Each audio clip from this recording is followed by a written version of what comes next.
Recording going. All right. So here's the official hello and welcome, everybody. My name is Gretchen Wegner, and I am an academic life coach based here in Oakland, California. Although I do have clients all over the country, and I guess I can say world now. I have a few Canada. I have a few Canada clients as well. But I want to officially welcome you to the very first it's the second annual Anti-Boring Approach to Powerful Studying Summer Workshop Series. The Anti-Boring Approach to Powerful Study, I know, yay! This is my little baby. It's an online workshop that it's a course really more than a workshop that covers everything a student needs to know to raise their grades and have less stress. And I use that curriculum with all of my one-on-one clients, and people can also work through it on their own if they like.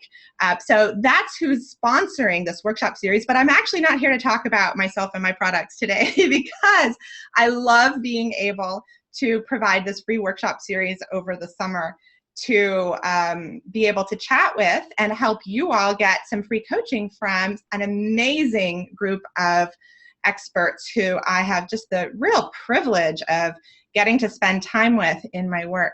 So anyway, I want to welcome everybody here, and I want to welcome Bara Sapir, our very first guest expert. Hi, Bara. Hi, everyone. Hi. And I'm going to say a little bit more about Bara in a second, but I do want to do just a couple of tiny little pieces of business here. As I mentioned to some of you a bit earlier, Zoom, which is what we're all using here, is a new technology. So I'm hoping it won't be clunky. I've done a lot of practices with it, but I am on the search for the most engaging webinar platform that allows me to both talk and see the participants. And to that end, I would like to test right now having one of you come on and have your audio and video shown just so we can see how that works before we dive in, because I'd love you to be able to work one-on-one with Bara after the presentation portion of this. So is there someone who might be willing, you can say in the Q&A, might be willing to come on and share your audio and video if you feel like it, and just show us how it works? I think there's a tiny little bit of a lag. Valerie said she'll do it. Great. And Marvin said he could do it as well. Let's try Valerie. Let's try Valerie first. Valerie, I'm promoting you to panelist, it's called. And so in just a second, we may see you pop in. There you are. Hi. Nice to see you. Oh, good. We can hear you too. Good. It works. Yay. So what I'm going to do, Valerie, is actually I'm going to demote you now so that you don't have to sit here during the presentation. But after the end, once Bara has shared some basics with us, if you have a question and if there's something you do want to talk to us about, then you can indicate that in the Q&A, and then I'll promote you again. So thanks so much for being our test person. Let's see. Now I need to know how to change your role. Here you are. I changed your role. Perfect. And Marvin, thank you so much for being willing to do so. And I see Test Prep Hero here says hello. It's totally fine.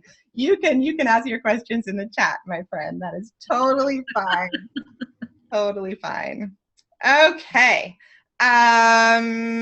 Let's see. Yes. Okay. So Bara is someone who I met, we met maybe a year and a half ago, something like that. Yeah, as colleagues at a networking group here in the East Bay of California, and we've become friends too. And I've also been able to experience Bara's work firsthand by attending her company's workshop called Mind Flow. And Bara's company is Test Prep New York and Test Prep San Francisco, so she flanks both coasts. So Bara, I would love to just get started by having you say a little bit about yourself and your background and your company and why you're here today to talk about testing anxiety. Totally. Thank you. So I'm here. I'm the CEO and founder of Test Prep New York and Test Prep San Francisco. And what's been happening for us is that we've been in the field for about 20 years, I used to work for Princeton Review, and my students would memorize and do all the exercises, and they would do great some of the time, but some of the time that things fell through the cracks, or they'd go into the test and they would blank out. They'd be like a deer in headlights, or the night before the test, they couldn't sleep.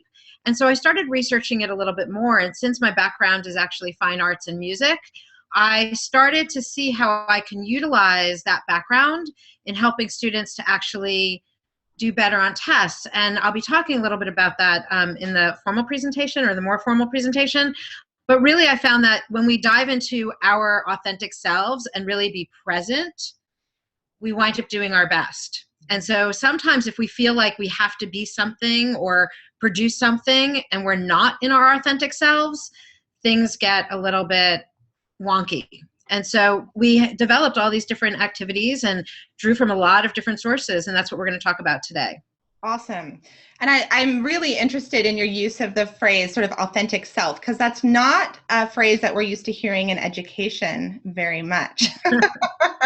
And so part of me, I can hear the question in my own head, like, what? Like, we have to be our authentic selves at school? Really? But I also know that that's a part of my work as an academic life coach, is to help students be able to bring their actual gifts and abilities into their academic context, so they don't feel so removed or divorced or shut down from their academic experience. Exactly. I mean, I think that the way that I approach it is that everything that one is doing is like a dance, right? And so if you have material and you have a test, or you have things that you're studying, if you can make it relevant to you somehow, then you can have a dialogue with it. And the more of a dialogue that you have, the better you're going to not only integrate it, but also be able to produce, so that you can actually demonstrate that this does have relevance to you. Right. And sometimes that's challenging, because people will say, well, I have to dance with math. And it's like, well, with math, you can think about all the things that we do with math, right? Like, dancing is all about math. It's all about the measures in music and how we're going to move it. And dance is all about geometry and how we form shapes on the ground. So yeah, I like to think about, students don't have to reveal their most innermost secrets when they do these tests, but really being present and letting go of who they think they're supposed to be or how they think they're supposed to be, and really just tap into what they know. Great. Mm-hmm. Great. And what I love about what you're saying too, it feels very resonant, which is why I asked you here, with my main message around the anti-boring approach. Like, one of the reasons either we can't be in our authentic self as students, or we feel disconnected from school, is because I believe we have actions that end up boring our brains, shutting down our brains. And so if we learn how to anti-boring, how to, like, sometimes school just feels a little boring, but if you really go at it with sort of an anti-approach to boredom, you actually discover and get to use your passions and your interests, and you get to apply them to what you're doing. And so I'm really excited that you're going to share with us about how all of this relates to testing specifically and anxiety, because I have some inklings, but I am hoping that I will walk away from this with some tools that I can use with my own clients. And so should we dive in? We should dive in. Great. Let's dive in by saying a nod to some of the people who sent in questions beforehand. And I want to read those questions now, so that when you go into your presentation for us, you can refer to the questions if they're relevant. The first one is that somebody on Facebook chimed in to say that this was a memory actually about test anxiety. They were a junior in high school and they were studying for a trigonometry test. And she says, I went to bed, and when I woke up, I thought I needed to calculate the cosine of the time on my alarm clock. I decided I was late for school. I threw on some clothes and rushed out the front door. It was silent and pitch black outside. I went back in and looked at a clock, and it was 3 a.m. So first of all, before you, like, what is that story? Oh gosh, I think that when things are weighing on us, that we have to perform a certain way, that funky things can happen. And this is an example. And I don't even know how you would do cosine on an alarm clock, but that's fascinating. Um, but I think that we set up for ourselves like this. I mean, everything about that dream was like anxiety provoking, and everything that she looked at was like producing this, she was triggered. It was producing a response. So something like that, I don't even think it's that uncommon. She got up, who knows what time the clock was. Let's say she said it was 3 a.m. Yeah. And the first thing she thought was like, oh my gosh, it did come true. Right. Like this thing that I thought might happen is happening, and I need to get to school right now. Yeah. So, with our clients, and I'll talk about this more later, but, there's ways to actually diffuse that. And there's ways to go in. Just like one thing that I would say, and I don't want to get into, I could get into a little detail now, is like gratitude lists before you go to bed, especially when you've got tests, and getting into the habit of gratitude lists are really fantastic, right? So before you go to bed, you can write down 10 things that you feel happy about, and that might diffuse some of the charge of the anxiety. Especially if you've had to stay up late. Yeah. Yeah. Especially if you've had to stay up late. And, I think that although I don't think that any amount of anxiety is a great thing, anxiety and excitement are right next to one another, right, on the emotional plane. Mm-hmm. And so if you can turn that anxiety and just kind of bring it down a few notches for it to be excitement, and to really feel like, wow, look, I get to feel alive. Like this is an alive, dynamic, interesting feeling. Right. Let me what is this about? What's going on? So writing a gratitude list is a great way, especially if you know that this is something that happens to you. You start a month before, 2 months before, and every night you write this, and other aspects of your life improve because of it. You can also write down, I'm feeling anxious. This is what's going on for me. And this is like a lot of the, there's a research in this book out now called Choke, where she talks about all of the ways, just like get it down on paper, just brain dump what's actually happening and get it out of you so that it doesn't come out of you at 3 o'clock in the morning. Right. So people, if gratitude list sounds like, oh, that's so hokey, I'm so not going to do a gratitude list, it's fine. Do the thing that worries you, the thing that makes you afraid, the thing that pisses you off about the test, that's actually fine too. But the idea is to write it all out. Mm-hmm. Got it. Cool. Well, one of many techniques. So great. I hope everyone's taking notes out there, and then you can type me the notes that you typed, and I'll share them with everybody. Okay, the next question, this was a father whose son couldn't be here today, so they're going to be in the recording. And the father said that his son has some generalized anxiety that makes him rush through work, especially math, which is his weakest subject. So I hope they come to our free webinar on math with Josefa Kapadia. But there's also an anxiety component here. He keeps on focusing on getting any answer, rather than really working through his problem. And he has very little patience. He's allowed extra time on tests, but he usually doesn't use it because he just wants to get it done because tests cause him so much anxiety. So I imagine we'll be able to weave in some stuff for him. And then lastly, I want to name that some of you are high school students or college students. Some of you are also adults studying for some pretty big deal standardized tests that are out there. And so the last question that we're going to be addressing came from somebody beforehand who said that his students consistently and repeatedly experience what he called the, quote, 5 days before the test and I just tanked a practice exam scenario. This gentleman does some MCAT prep, and it also shows up on the GMAT and the LSAT, and basically a student wants to reinforce his or her confidence but ends up getting scared by what's happening on the practice test and scared enough to postpone the test. So I hope that we can refer to some of that during the presentation. And then those of you who are on the call, feel free to, I have one question from Valerie already, but feel free to post in the Q&A your questions as we go so that we can take them at the end of the presentation. And I'm hoping we'll save at least 20 minutes to take your questions.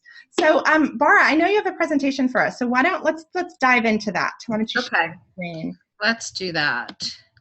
So great. And I just want to name while she's sharing her screen, I'm not sure on some people's computers in Zoom when someone shares their screen, it momentarily kicks you out of whatever you were doing, like if you were taking notes in Microsoft Word. And if that's the case, you can just simply minimize the screen when it pops up. Although I was hoping to change the settings so it doesn't do that. So I would love it also if someone could chime in the Q&A and let me know how that went. All right, Bara. Okay, so this doesn't seem to be letting me play it from the start. Oh, okay. Right, to play it, so I'm just going to, that looks okay. Can you see my screen? I can see your screen. Yeah, it's okay if Great. we're informal here, so. Yeah, we're informal. In fact, I'm hoping that my dog over here, who's now pretty much, she's being really good right now. I'm hoping that she doesn't demand attention. Okay. In a minute. So, okay. So first of all, I do want to mention, it sounds like we have both students on the call, and I think we might have some parents on the call, and I think we also have professionals on the call. So what I'm going to be covering today is going to be applicable for everyone for different reasons, but it's going to be able to be used. And I do want to encourage people to ask whatever questions you have so that we can maximize the benefit of what this call is, because anyone who has a question, it's going to be valuable for other people, I'm sure. Anxiety is a really huge issue and stress, but it's not really managed actually certainly in tutoring and test prep programs. Usually those programs are dealing with specifically just the content on tests, and people don't really want to touch it. One of the things that we do in helping students get a winning mindset is to help them with the anxiety piece, because it really winds up being a game changer for most students. Someone talked about that dream you talked about before, and someone talked about the 5 days before. We've worked with students literally a weekend before a standardized test, and they've gone up hundreds of points, and it's just the anxiety that's holding them back. So we're going to get in a little bit deep here, hopefully, so that people can actually move through. So what do tests measure?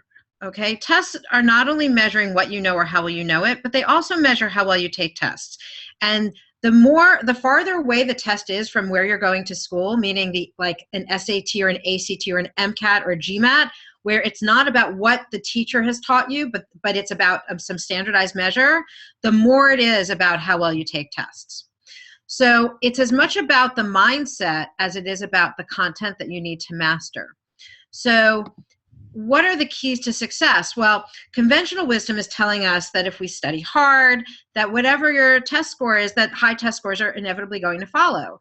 And that if you are unmotivated or hampered by any sort of feel of failure, that's actually going to actually affect your score. But what happens, like that person who, Gretchen, you spoke about, that this person has been studying for a test and they've taken a diagnostic 5 days before and they tanked. That person, I'm sure, has studied. I'm sure that they went into the test or into the diagnostic thinking that they knew what they needed to produce, but they actually didn't perform to their potential. So it's not just what you know. It's not just understanding the strategy that you have to have on a test, which a strategy might include finishing all the questions for some tests. And for other tests, it's finishing just the questions that you're sure about, right? So what is the strategy? But it's also about what is your mindset and how do you feel when you go in? Because if you're anything but focused or calm, you might risk a subpar performance. Okay, and it's easy for someone to just say, I mean, here I am, a talking head, telling you, just be calm, just feel confident. That's all you need to do. But it's actually the easiest thing that you can do when you're working on taking a test and studying. And the benefit is that it's going to benefit any test you ever take once you have some skills in your belt to deal with it. So today we'll talk a little bit about what is stress and why I have it. We're going to talk about some methods to be effective on test day. We're going to talk about stress management tips for months, weeks, and days, and even the day of the test, leading up to your test, so that you have some concrete practical skills. And we're going to talk about stress for anxiety relief during the test. What happens if you're in the test and all of a sudden you start to feel your heart beating? So we're going to deal with all those things. So the first thing, I'm going to stop the share for just a minute. And can you see me? Am I front and center here? Okay, so the first thing I want to do is I want to do an exercise to demonstrate how powerful our brain is, how powerful our mind is. So I'm going to get up, and I want everyone to get up out of their seats, wherever you are. I want you to stand up. I'm going to get like here. Okay, so stand up, and I want you to be facing the computer, and hopefully you have enough space so that you can see me on the computer. And what I want you to do is I want you to lift up your right arm, put it in front of you, so it's facing in front of you. Notice your middle finger, where your middle finger is pointing. And you're just gonna like let your knees relax a little bit, and you're just gonna twist around to the right, and you're gonna see where your arm stops. Just notice where that middle finger is pointing. You feel yourself in a comfortable place. Feels good, and then you're gonna twist back around to where you're facing the computer and me. And Gretchen, again, you're gonna put down your arm, and you're just gonna shake your arms out a little bit. Move your shoulders a little bit, maybe roll your neck, okay? Okay, take a deep breath in. Great, take another deep breath in. Okay, now close your eyes.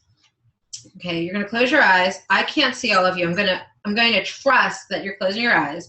And I want you to imagine that you're lifting up your arm again. Imagine that you're lifting up your arm. You're not really doing it, but you're lifting up your arm to where it first was, and then you're twisting around to where you first stopped. You see yourself there, super easy. Now imagine you're going 30% farther. So you see yourself 30% farther, super easy, and now twist back all the way to where you're facing me again and facing your computer again, wherever you started out. Open your eyes, take a deep breath in. Good. Roll your shoulders a little bit. Good. Okay, now close your eyes. In your mind's eye, only in your mind's eye, imagine you're lifting your arm. You're twisting around to where you first stopped. Now 30% farther. Now 50% farther. See yourself there. It's super easy. It's in your imagination. No big deal. And now twist back around to where you're facing front again. And when you get there, open your eyes. And take a deep breath in, move your shoulders a little bit, okay, and close your eyes. So in your mind's eye, you're lifting up your arm again. You're lifting up your arm, you're twisting around to where you first stopped, now 30% farther, 50% farther, and then you just keep going. You're like a cartoon character going around and around and around and around and around and around. You're a cartoon character twisting around and around and around and around and around like a rubber band going around and around and around and around and around and around and around and around and around and around and around and around and around and around and around. And then you start to feel yourself slow down. You're slowing down. You're slowing down until finally you stop. And then you feel that liminal space between staying still but being kind of pushed to go in the other direction. So you start going around in the other direction to where you first stopped, and you're going around and around and around and around and around and around and around and around and around and around, gaining speed, going around and around and around and around and around and around and around and around and around and around and around and around and around and around and around and around until you start to feel yourself slowing down until finally you feel yourself slowing down and you stop. With your eyes closed, take a deep breath in. Open your eyes. Okay, now lift up your arm. Again, just like before, you're going to lift it up. And I want you to twist around as far as you can go. Twist all the way around to the right as far as you can go. And see where, keep your feet on the floor. And see where you stop. And I want in the I guess it's in the Q&A, what happened? Did you go farther? Did you stay the same? Did you not go as far? What happened for some of you? So let's write in the Q&A what might have happened with some of you. And while people are writing, can I say what happened with me? Yes, please. I went twice as far in actuality. The last time I went twice as far as the first time. And it was really amazing because the first time I really did think I had gone as far as my back would twist. Right. So, in the middle of all of this, did we just do like a whole bunch of yoga and calisthenics? Did we do some stretching? No. So really what was happening, do any of you know, or Gretchen, can you think about what that might be? Like, how did you go farther? It was only really probably a 3-minute exercise. Mm-hmm. So what happened, and why is that a good metaphor for beginning this? Or could you posit a guess? I can posit a guess, and I would love to hear what other people's guesses are too in the Q&A. Adam chimed in just now saying, sorry, I'm late. This is fascinating. You can go back and watch the recording, Adam, and try it. But so I am guessing it's because I just got to imagine myself going further. Exactly. But I'm also guessing that I didn't just imagine myself going further, but it got to the point of the ridiculous. Like, it just got to the point of superhuman. And there was something about that. And there was also movement in it. I don't know if obviously it was a movement-oriented exercise, but I wonder if there's something about the playfulness and the movement and the superhumanness of it that helped. Mm-hmm. Yeah, I think all of those are relevant. And what happens is that when we imagine that we can do something, or we imagine something might go a certain way, we're basically laying the architecture and the blueprint for something to happen. Now, no one on this call is going to be able to go around in a full circle multiple times. The human body is not made to do that. But the mind wants to please. And the mind knows if something is going to be pleasing, especially when it's pleasing, like you're talking about laughter. Laughter is like one of these emotions that most of us, or this feeling, it evokes a feeling that most of us really like. So it's going to move you towards the pleasure. It's going to move you towards the thing that serves you in some way. So here we had the mind seeing you move really far, and then we move farther. And so likewise, when we are thinking about wanting to feel calm and confident for a test, wanting to go in and do our best, there's a feeling that's attached to it. So everyone on the call, I want you to think right now of a time when you have done something that you just felt amazing about. It could be that you were hanging out with a friend. It could be that you showed a friend how to do something. It could be a time when you were with your family. But just take a moment and think about a time when you felt resourced, which means that you felt like you had the energy to really be present. When you felt that you had done something good. When I feel that way, it's almost like my heart feels like it's full, and I feel nourished, and my whole body is zinging with excitement. So think of a time like that, and you can even take your hand and put it around your wrist, and as you're thinking about it, ground that, like ground that in your wrist, right? This is an NLP technique called anchoring. So as you're thinking about that, make it, pardon? What do you mean when you say ground? I'm thinking that some people may not know what that means. So what it means is that we're taking that feeling, and we're taking this feeling, and we're bringing them together. Okay, we're marrying a feeling really good and feeling positive and yummy and just really in our best self, and we're squeezing that into our wrist, so that if we feel this, if we continue to give this that kind of energy, when someone actually touches us here, that will evoke that feeling. Okay? So, you have to do a little bit more with, it's called neurolinguistic programming, but that's one of the tenets that we can ground, we can actually align two things together, a feeling that's throughout our body and in our mind and in our spirit, and ground that in the kinesthetic feeling on our wrist. Or one way of thinking about it is you might have a favorite friend or aunt or pet that always touches you a certain way, like maybe they touch your shoulder a certain way. If someone else who's not your aunt touches you in that very same spot, it will bring you back to that person, that other person, and your relationship with that person, what that feels like, just because it's grounded. So there's lots of parts of us that are grounded in different ways. So that's just a technique to bring us to a place of feeling grounded. Is that explanation? Yeah, good? It totally helps. And I feel like before we go back to the slides, I can just imagine some people watching this now going, oh my God, like this is like, you guys are out in California. This is like airy fairy stuff. Like this is really going to help me on my tests.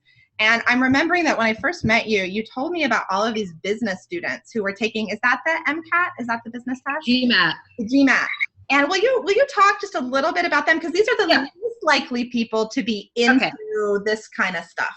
So the people who seem to like me, people like what we do a lot, but the people who wind up just like jaw on the floor, like I don't know what I would have done without you, are actually among them are a lot of our business school students and even our MCAT students. Because what happens is that they grow up with that motif that I was talking about before, that hard work and lots of study and that kind of like to the nose to the grindstone attitude. That's a lot of what the education system and certainly test prep often pushes, that because it's like study, study, study, and then that's what's going to get you where you need to go. But really, it's more about sports psychology. So what I'm doing here is, it's not really all that woo-woo. This is sports psychology. And I think that when it's in those terms, it's a lot more digestible. And I don't even think I might have been using some of those terms with my business school students, or even people that worked in the State Department, or even, people, I've worked with people that work with politicians and entertainment, like moguls, like all of these really high-powered people who are not really necessarily used to it in terms of some terms, but when you talk about sports psychology, it's a lot more digestible. Got it. Instead of talking about hypnosis, I could talk about guided visualization, but they're the same thing. And mindfulness also is in this sort of in the matrix as well. There's all of these different pieces, and once a student finds what works best for them or what combination works best for them, great, because then they can have it the rest of their lives.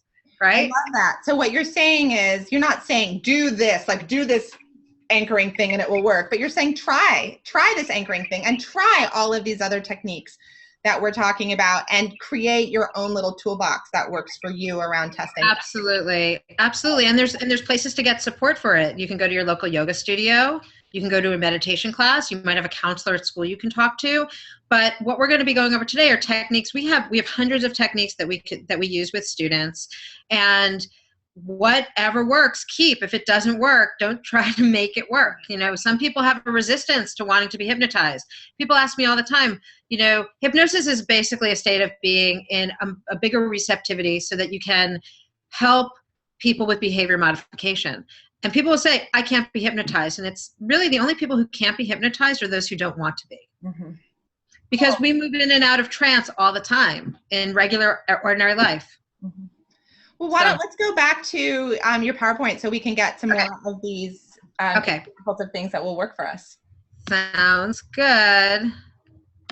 Here we go. Okay. So I'm going to close this. All right.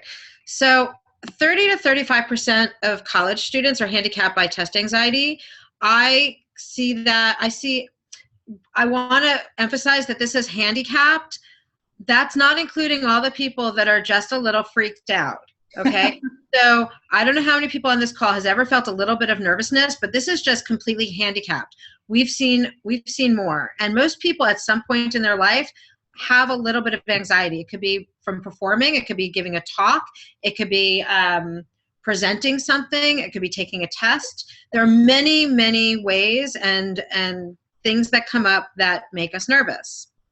So in 1948, B.F. Skinner wrote Superstition and the Pigeon. And this is probably the only historical thing I'm going to bring here because I want to emphasize how anxiety starts and what happens with it. So these researchers were feeding the pigeon at regular intervals in a cage. And whatever the pigeon was doing at that moment that it received the parcel of food, it continued to do because it thought, wow, if I keep doing that, I'm going to get more food. So this behavior, this dance, like whether it was lifting its wing or if it was lifting up its foot, it associated that with actually getting the food. And then it just got more and more intense until finally it became this huge dance. Now, the way that this is relevant to test takers is that often the way anxiety starts is that a student will be excited about a test and really excited because they know exactly what they need to know to get a great grade. They go into the test, they feel that excitement, they get a great grade, and then the mind thinks, oh, I bet that great grade was from feeling a little nervous and excited. The next time I take a test, this is the mind speaking to the self, the next time I take a test, I'm going to get even more freaked out. I'm going to get even more nervous. I'm going to get even more excited. So the next time the student goes in to take a test, they might have studied amazingly well, but that nervous or that excitement turns into nervousness and anxiety. And then the student actually doesn't do as well, because that winds up pulling away from the ability to perform well. There's a very, very narrow margin of how anxious / excited you could be for it to actually help your score. And it's near impossible to get yourself to that sliver. So it's better to err on the side of being calm and confident, because in that, you're not worrying about navigating and negotiating emotions.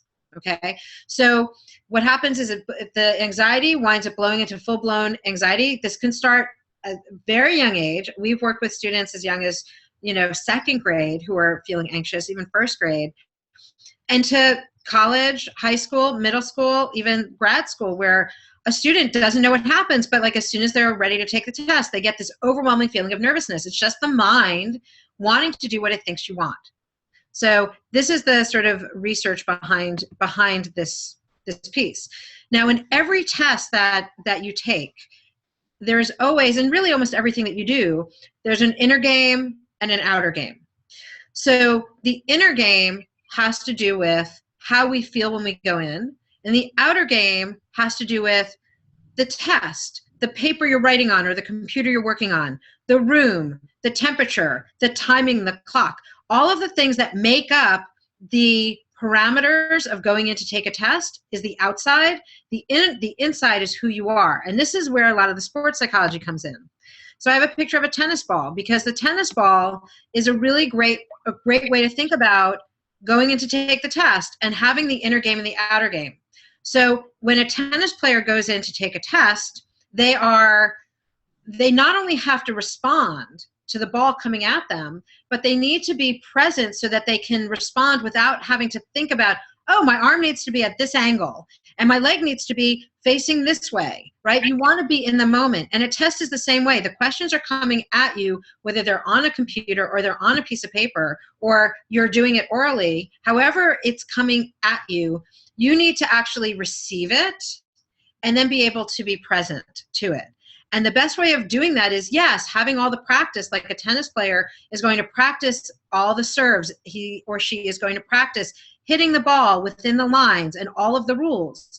But when you're in the game, when you're in the test, which we'll call a game or a dance, you need to be present enough. You're not going to necessarily search all the time. Sometimes you have to think about, well, what's that property or what's that equation I want to address? But you want to be in the moment as much as possible. And that's what the inner game is about. The inner game is also thought of as flow or in the zone. And so succeeding at this, it's when you're fully immersed in this active focus involved, and that the success is actually in the process, not the end result. The success of the grade or the score will come later. Really, it's being in that energized focus, which helps you get to whatever it is that you're wanting to achieve. And what we did before in spinning around was getting you, what I did in part is a pattern interrupt. I think whoever, Adam came in late and said, oh, this is fascinating. I mean, we're talking about testing, and yet we're talking about spinning around. We're talking about dancing. We're talking about being present. We're talking about tennis and pigeons, right? So there's lots of things outside of just the regimented study that are important. And so flow is important. We're in flow many times during the day. You could think when you're in a conversation with a friend and you're really present, you're in flow. When you are eating something really delectable and you're absorbed with it, you're in flow. So in the groove, in the zone, flow, inner game, all of these are names that we use with our clients, and I'm using them with you now to help you get to that next place. So what happens? Well, time flies. Think about the things that you love to do. Time flies. The ego falls away. Have you ever been watching a movie, for example, and you're so engrossed in it, someone comes in and you don't even notice that they've come in? You're in a state of trance and you're also in a state of flow. Okay? So when you're in that state, you can actually be much more productive because you're so engaged, because your whole being is involved. And these are just some examples, these pictures below, of people, of just demonstrations of people being in that flow. Something that sometimes comes up, though, is something called an inner critic. So if you find yourself saying any of these things like, it's not my fault, I never do well on tests, there's not enough time, I'll give it my best shot, I'll try, it's not my fault, I don't know how to do this, that's the inner critic talking. And we've been really well trained to have this voice within us to argue with us, but really what you want to do is fire the inner critic. The inner critic does nothing for you. And so again, here's another example where it's very easy to say, oh, just get rid of that voice, just don't listen to it. There are exercises, I don't think we're going to have time to do them, but like emotional freedom technique, EFT, is something that you can Google, that we do with a lot of our clients. It takes, oh gosh, we teach it to clients maybe in 15 minutes to a half an hour. And what that will do is it will get you to a place of thinking about the problem in a different way, something called reframing, which I'm borrowing from psychology. Reframing means that you have a particular view of something. Like let's say, for example, you broke a glass. So you break a glass, one reaction would be to be upset because you broke a glass, but I can reframe that and say, wow, I've been wanting to get new glasses anyway. This brings me closer to the opportunity to buy a new glass. Or so that's what reframing does. So firing the inner critic, you want to find out what is that the inner critic is saying. And it's really because you care about yourself and you care about your own success that the inner critic is coming up. So how do you fire the inner critic and how do you achieve flow? So stress techniques have been shown to increase scores and grades up to 12%, but I've seen much larger score improvements, like what I mentioned before, a student going up, 230 points. They worked under the Secretary of State. They knew the whole State Department was going to know how they were doing on their GMAT, and they were freaked, but they knew all the material. So all we did was teach them some of these techniques. They went into the test and they did great.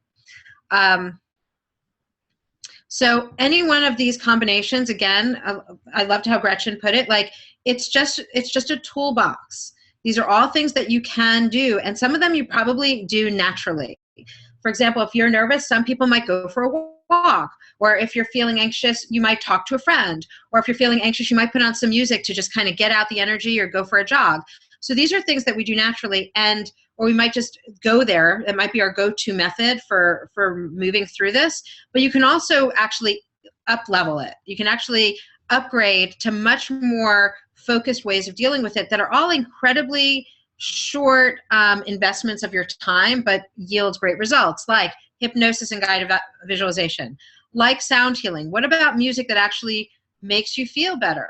Binaural beats. So binaural beats are this idea, and I like to combine them with sound healing because there's ways that some music will calm us. Like if you go into most often if I go into a sushi restaurant or a Japanese restaurant and I'm sitting down, the music is very calm and mellow as compared to going to a club or a bar or a party where the music is very up. So that up music is going to actually lift, like it's going to actually make me want to move more, whereas the zened out music is going to make me feel much more calm.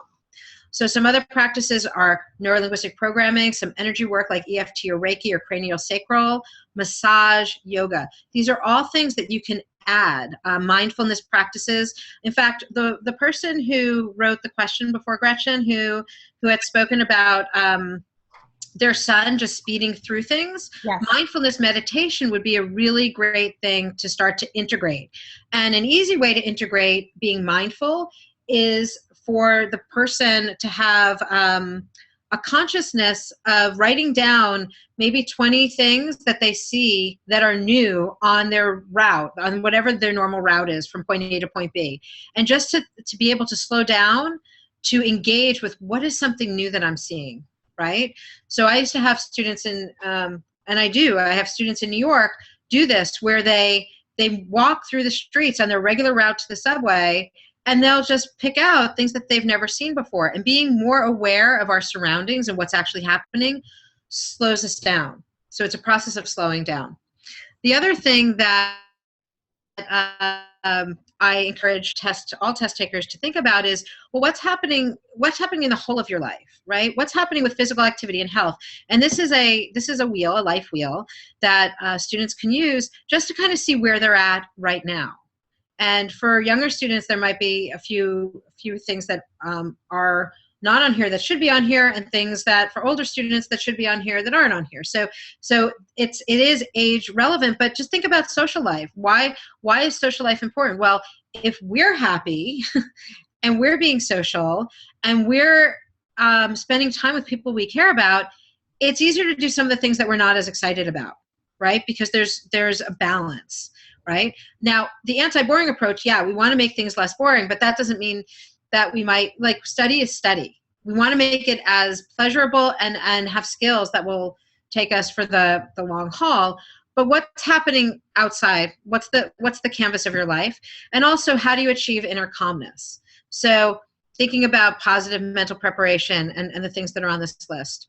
So here I have a timeline for ultimate mindset success on tests. I'm not going to go over all of it. I think maybe I'll put this up on the website so people can see it, because we've got some other like fun surprise gifts for you. So I'm going to put this up as well. But these are some of the things that you can think about in your preparation for a test, months, weeks, days, and even the night before the test, the night before the test, and also the day of the test. What are some things? Great. So I'll put that up. And balancing it out with other things. I want to teach another method right now. Well, you know what? I'm wondering, because we have about 10 minutes left, and I want to make sure that Valerie gets to talk to you about her student. Yeah. How long will that exercise take that you want to share with us? 2 minutes. Just a couple of minutes? Mm-hmm. Okay, so let's do that. And then Valerie, if you're still wanting to, I think it would be great to chat about your client after Bara shares this with you. Yeah. I also want to apply all of this. Yeah. I also want to emphasize that I have a free track, which helps eliminate test anxiety on our website. So if you want to write this down, this is called the Warrior Meditation that we put up. And it is it's a really powerful, like, just get into your own sort of self in, like, you're able to do this, you're able to go into the test and just rock out on it in a very calming way, because you want to up the energy so that you have the perseverance on the test, but you also want to be calm and steady. So this is a really lovely track, and we have a full audio product, and this is from that. This is just, I don't know how long it is. Maybe, I don't know how long it is. It's a chunk of time, maybe 5-6 minutes. And the whole program is 5.5 hours, but this will give you an idea. And this is on its own. It's a standalone, and it's really great. So let's get out of here. I'm going to stop the share, and we're going to do a quick exercise to help us. What happens when you're on the test and you get a little freaked out? We're going to do something called the backward spin. So what I want you to do is I want you to imagine that, like, bring up that feeling of either anger or fear or nervousness or anxiety, whatever comes up for you that's not working, okay? And I just want you to just feel it in your body. And usually when there's any kind of emotion is about motion. Motion is movement. And so you might notice that it goes in a kind of direction. It might go in a circular direction in a certain way. It might be diagonal, but I want you to kind of see where that anger is moving, or that frustration or that anxiety is moving. Track it, and then I want you to take it out of your body, make it smaller, make it like it's a ball, and I want you to push it in the opposite direction. So just in your imagination, you're just going to push it in the opposite direction and have it go around, and I want you to make it go more quickly. Okay, so have it go more quickly. It's going against the grain. I want you to think of a time when you had really, really inappropriate laughter. Okay, I want you to think of a time when you laughed and you really shouldn't have. Okay, you think of that time, you throw that in the mix. I want you to think about someone that you love, someone that you really care about. It could be a pet, it could be a friend, it could be a person, it could be your partner, it could be girlfriend, boyfriend, child, sister, brother, whomever. Think about that, throw that in the mix.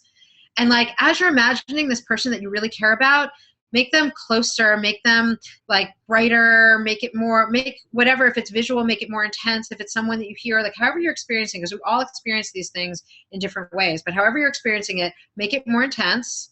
Throw that in the mix. Think of a place where you felt really calm, really comfortable. Throw that in the mix. Take a deep breath in, and then put that ball back inside of you. Take another deep breath. Good. Open your eyes. So you could open your eyes, and this thing could take you like literally 5 seconds. So I just drew it out. But once you know how to do this, all you need to do is just get back into it and bring it up. And this is some of Richard Bandler, who's one of the founders of neurolinguistic programming. This is one of some of his newer work. That's what this is drawn. So it seems like the summary is feel the feeling of anxiety, however it is, take it out of your body, have it move, put other positive things or fun things or playful ideas into it, and then have it move, and then put it back where anxiety originally started. And like that would be a summary. Yeah. That would be. And I think it's interesting because I guess I've picked a couple of exercises that have that playful nature. And I think that is a quality that's helpful. But also relaxation and a progressive relaxation is also important. So there's any kind of normal emotional reaction we have can actually be used to help us for the positive. Right? So that anxiety, that dynamism can be used to just in a different way. We just want to drive the bus. Great. Well, let's bring in Valerie now. I'm going to promote you back to panelist for Valerie, because I think Valerie's situation is an interesting one to figure out, like, how do we apply all of this that we've talked about to Valerie's client? So hi, Valerie. Hello. You want to give us a quick summary of what's going on with your client? Well, she's a relatively new client, and she is an excellent student in high school who is just full of leadership and very successful and active, and would thrive, I am sure, at the schools that she has set as her targets. Mm-hmm. But I'm very concerned that she won't get into them. And when we were looking at typical scores for students who get into those schools, she was just very upset because she feels she can't get her scores up there. Mm-hmm. And she and her father both feel it is primarily just a test anxiety thing. Mm-hmm. It's an I don't test well thing. So I haven't been working with her for long. So if you have any advice about things she should do or things I should recommend for her, mm-hmm. that would be great. Yeah, I think first of all, I think it's important to demonstrate when a student says something like, I don't test well, to start to find examples of tests that are formal or not formal, where she is doing well, to sort of kind of short circuit that belief. You know, the more we kind of say a belief over and over again, the more it becomes reality. So you just have to find a few examples, because we're tested all the time. You know, tests might not be just on paper, but tests are how we respond to things, who we are, and leadership requires testing all the time. So I think that in part it would be coming up, and this is a counseling method, is to come up for, you know, that she needs to come up with, or you need to come up with real clear examples of you do test well. Because as a leader, let's think of 5 examples where you were tested either by people who are on your board or people who you needed to serve. So I think that reframing it as like, okay, well, you mean this particular test you don't like to take. Okay. So, but I think that by diffusing it a little bit, that's super helpful. I think it's super important also for you to find out, well, how is she, you know, is it that she just doesn't know the information? Like, how much of this is content? How much of it is strategy? Are you talking about the ACTs and the SATs? Yes. Yeah. I still thought she's only taken the SAT. Right. So it might not be a bad idea for her to take the ACT because it's less gamey, right? Mm-hmm. So it's less gamey. It's less about doing well on a test and more associated with what that student should know. It's a little bit more straightforward, right? Right. So, and making sure she's using all of the official material. And then EFT, you can look up EFT, is a really great technique. Emotional freedom technique is what that stands for. Yeah, emotional freedom technique. It's a tapping mechanism, and it's sort of like acupuncture without needles. And it's, if you get a very savvy EFT person, they can have that taken care of really quickly, and then she'll have these skills forever. I mean, it's just because I want to name, I've learned a little EFT. I'm not really fluent enough to use it with my clients, but this is a nice reminder. And it's just so people have a visual, it's related to just tapping different parts of your body. And once you learn how to do it, it's also something that you could quietly do during the test without anybody seeing what you're doing. So it's, it's a little different, but it's a super cool and super private thing. A lot of my clients are teenagers, as yours are, Valerie, and it's like they don't want to do anything that's going to be visible.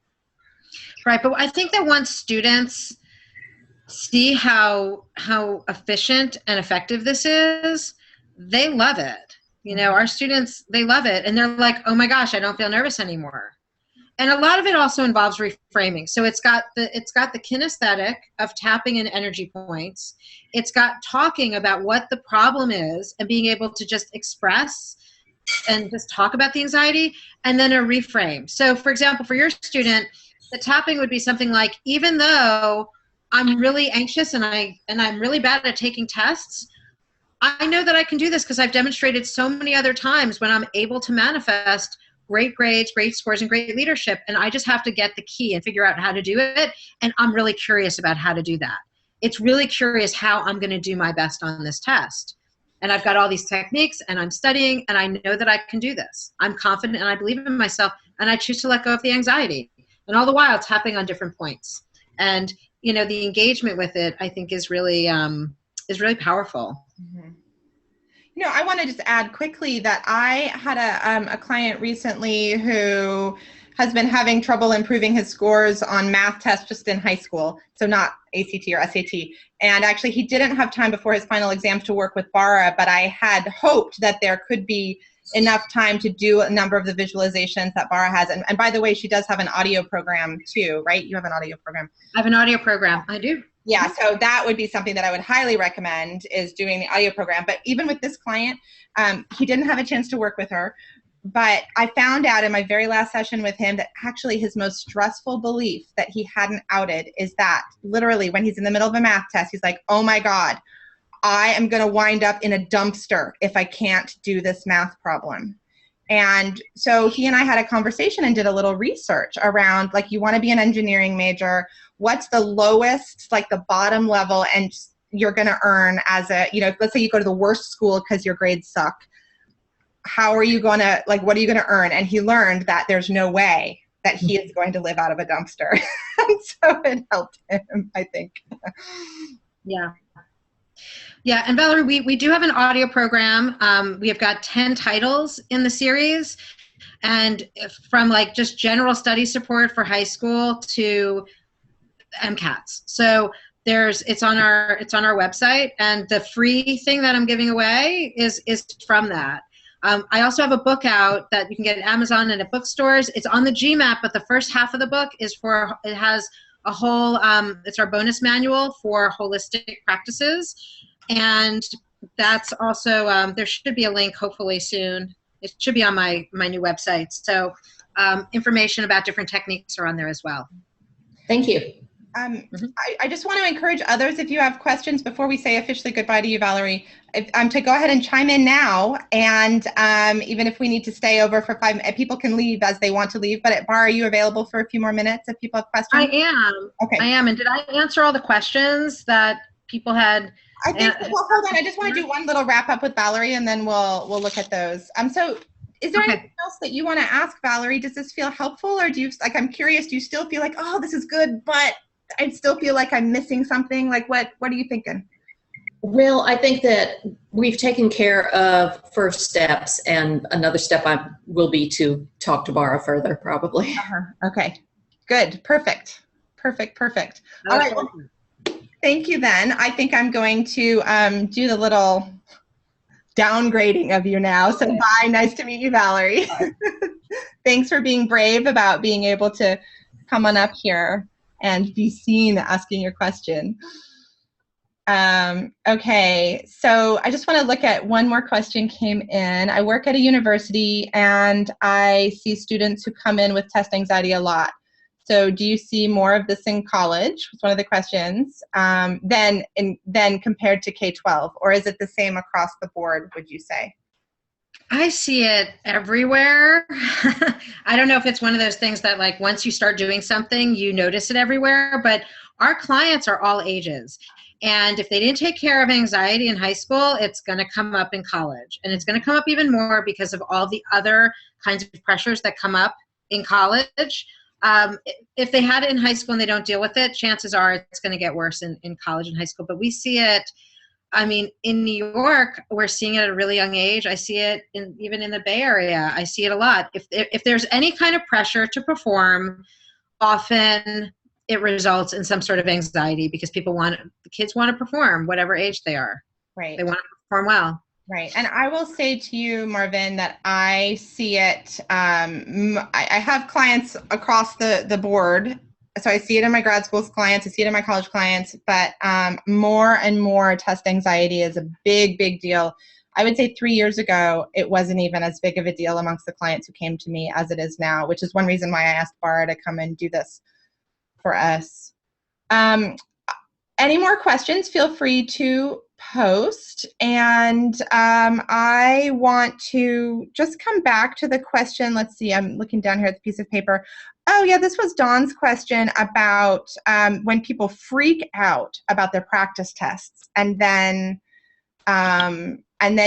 cancel the, like this is for the, for him, it was the MCAT and the GMAT and the LSAT. Like what should people do? How can they hold this process, not just when they're taking the official test, but in their practice sequence?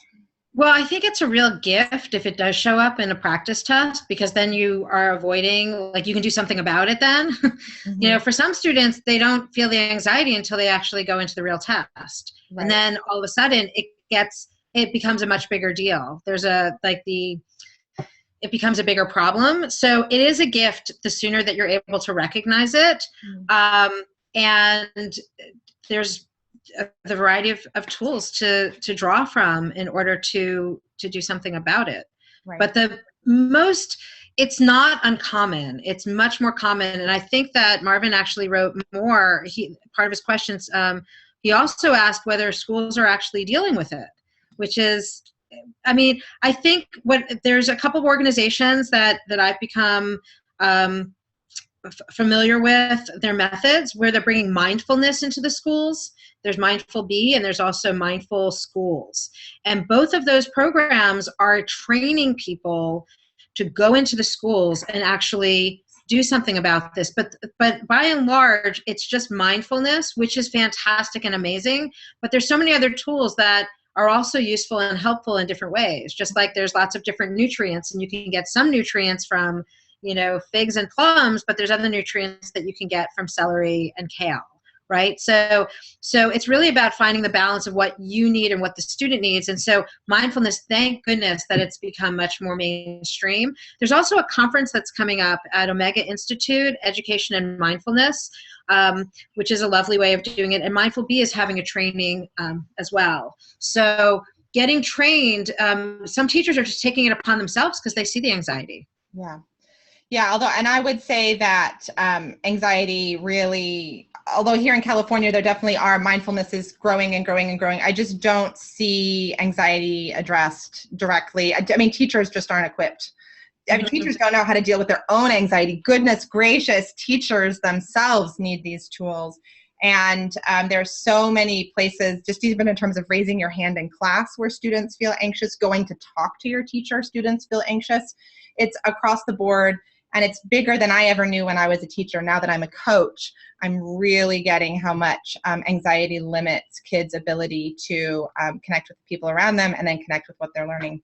So I think this is really important, what you're sharing with us, Bara. So thank you so Thank you for the opportunity. Thank you. I will be following up with everyone by email with the recording. I saw some folks coming in late and leaving early, so you'll have access to everything. And I'll send that link that we posted so that you can sign up for, if you would like to get the MP3 of Bara's. And I think that's it. Do you have any last words you want to say to folks?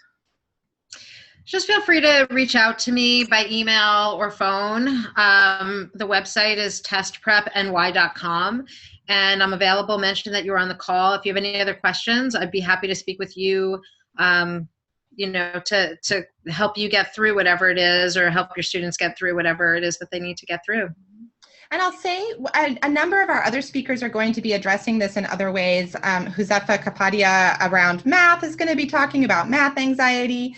Irene Lyon is going to be addressing ADD and ADHD, but she's also going to talk about the underlying causes of trauma and stress in that conversation and how some of that can manifest in ADD and ADHD symptoms and what to do about it. So this is really going to be a theme this summer. And I hope that folks are able to jump in on some of the additional workshops. So thanks so much, everyone. Take good care. And I am going to click the fancy little button that's going to end our call. So have a great rest of your Wednesday, everyone.